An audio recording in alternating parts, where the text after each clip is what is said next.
semua. Okey, sebelum kita bermulakan perjalanan kita ke Makam Tun Tejah, jomlah kita menyaksikan beberapa video rakaman temu bual bersama dengan beberapa individu. Ada yang berasal dari Merlimau, ada yang tinggal di luar Merlimau dan juga kita dapat bertemu bual dengan individu yang luar daripada negeri Melaka. So, temu bual ini diadakan adalah untuk mengetahui sejauh mana sejarah Makam Tun Tejah ini sampai kepada masyarakat di Merlimau dan juga luar Merlimau. So, jomlah kita menyaksikan. Ya, dah lama. Agak-agak dalam 50 tahun. Tahu, tapi tak tahu dekat mana lah. Dia mungkin dekat. Saya tahu dekat Merlimau tapi tak tahu dekat mana. Nama saya Jevi Shah. Ya, dah lama. Sudah 24 tahun saya tinggal dekat sini. Ya. Ia merupakan salah satu tempat bersejarah di kawasan Merlimau ini. Tetapi ramai orang tidak tahu tentang Makam Tun Tejah kerana ianya terletak agak kawasan pedalaman sikit. Tempat ini merupakan Makam Tun Tejah. Ianya berhampiran dengan tempat pertanian. Tempat ni kecil sahaja dan juga ada satu jalan panjang yang menuju ke Makam Tun Tejah. Lebih kurang ambil 3 minit saja untuk ke Makam Tun Tejah itu dari gerbang pintu dimasuk. Itu je lah saya tahu. Hai, saya Puan Marni daripada Merlimau Melaka. Saya dah 10 tahun duduk Melaka. Saya pernah dengar Makam Tun Tejah tapi tak pernah tahu sejarah lanjut. Nama Asad, Melaka daripada 81, belum dalam bukan 16 tahun lah. Ya, tahu memang tahu ya, tapi sejarah dia mungkin tak sejarah lah.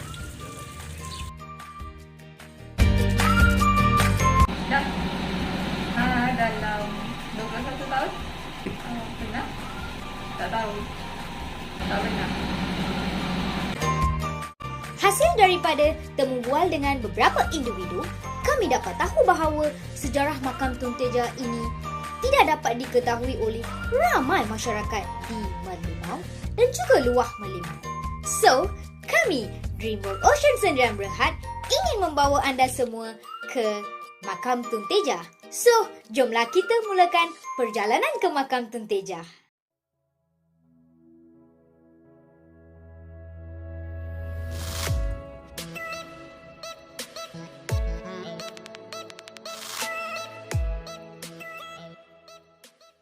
Sejarah semakin ditelan zaman. Oleh yang demikian, kami Dreamworld Ocean Sendirian Berhad akan mempersembahkan dokumentari khas Makam Tun Tejah. Untuk makluman semua, Makam Tun Tejah ini terletak berhampiran dengan laut. Hal ini adalah disebabkan oleh keberadaannya yang terletak di Merlimau Melaka yang merupakan kawasan berhampiran dengan perairan. Perjalanan kami dari Pekan Merlimau ke Makam Tun Tejah ini mengambil masa selama 5 minit dengan menaiki kereta dan dari Bandar Melaka pula mengambil masa selama 35 minit untuk sampai ke destinasi.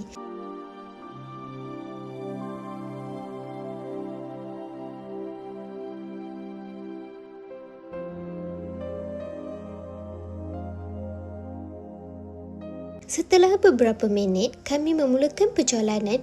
Akhirnya kami tiba ke destinasi. Harimau mati meninggalkan belang, manusia mati meninggalkan nama. Itulah peribahasa yang sesuai untuk menggambarkan Tun Tejah Ratna Benggala. Tun Tejah Ratna Benggala, anak perempuan tunggal Bendahara Sri Amadiraja dari Pahang, dikatakan begitu cantik paras rupanya hingga menjadi sebutan orang-orang yang berdagang di Pahang. Di sudut luar makam, kita dapat melihat sebuah gerbang berbentuk kubah warna kuning yang melambangkan kedaulatan dan juga merupakan pintu masuk makam Tun Tejah. Di makam ini terdapat satu jalan yang panjang dikelilingi oleh rimbunan pohon-pohon.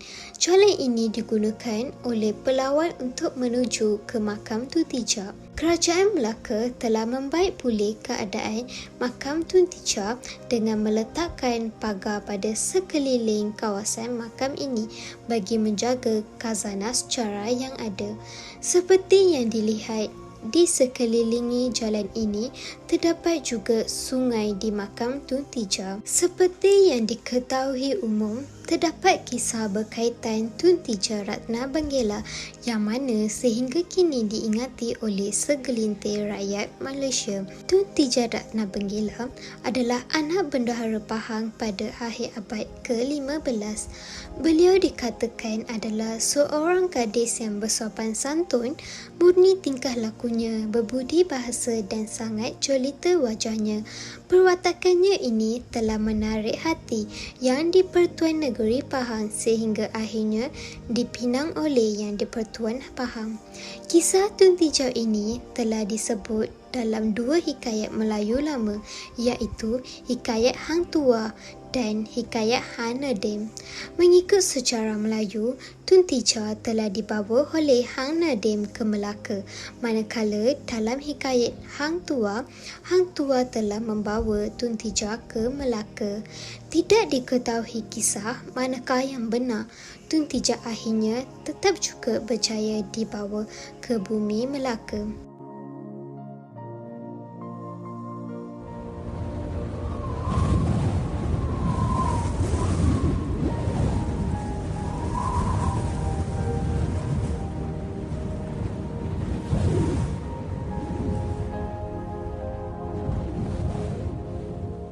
Di kawasan makam ini juga kita dapat lihat perigi yang agak besar keluasannya.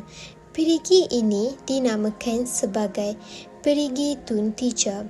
Berdasarkan sumber internet, perigi ini tidak pernah kering walaupun Melaka mengalami kemarau pada tahun 90-an.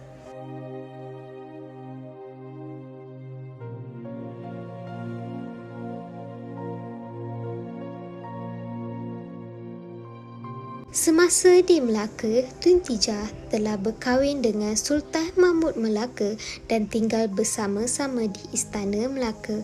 Pada tahun 1511, Portugis telah menyerang Melaka.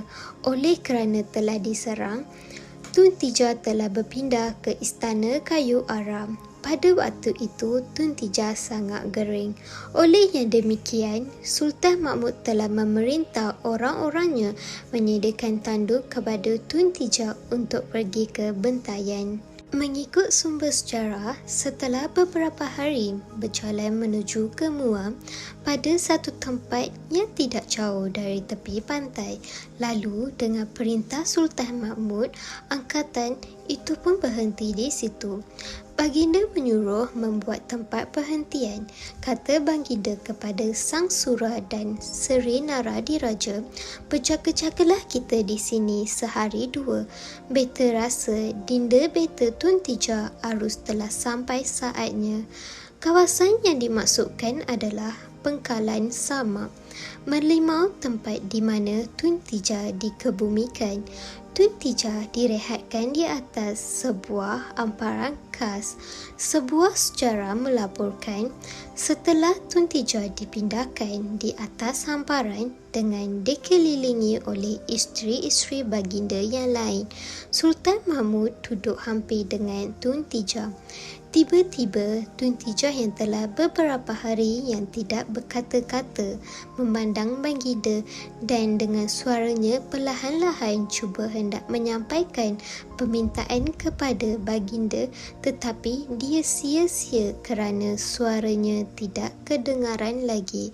Kemudian gerak bibirnya berhenti. Masa itu Sultan Mahmud pun tahulah isterinya telah meninggal dunia.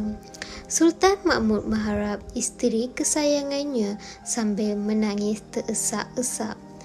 Berita tentang kemangkatan Tun Tijah telah diterima oleh seluruh angkatan Sultan dengan penuh kedukacitaan. Pada asalnya, Sultan Mahmud ingin membawa jenazah Tun Tijah ke ke Muar. Tetapi akibat daripada memakan masa beberapa hari, Sultan Mahmud telah bersetuju untuk memakamkan Tun Tijah di pangkalan Samak Melimau. Jenazah Tun Tijah telah selamat dikebumikan dalam keadaan yang sederhana. Sultan Mahmud dan angkatan tenteranya tinggal di Melimau selama 3 hari selepas kemangkatan Tun Tijah. Pada hari keempat, Sultan Mahmud menziarahi makam Tun Tijah dan selepas selesai berdoa, baginda dan angkatannya berangkat ke Muar.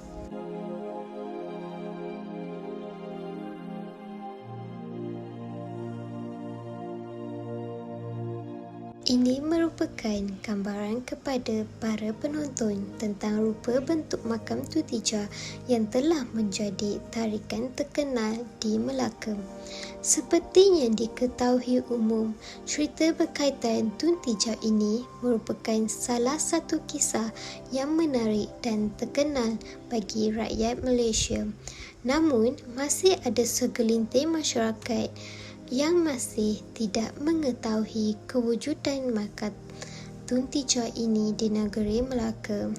Diharapkan kisah Tun Tijah ini dapat memberi teladan kepada semua masyarakat, tidak kira usia, yang masih diberi peluang untuk berbakti di bumi nyata. Selain itu, semoga dokumentari pendek ini dapat menambahkan ilmu pengetahuan am masyarakat berkaitan dengan sejarah-sejarah yang telah wujud di tanah air tercinta.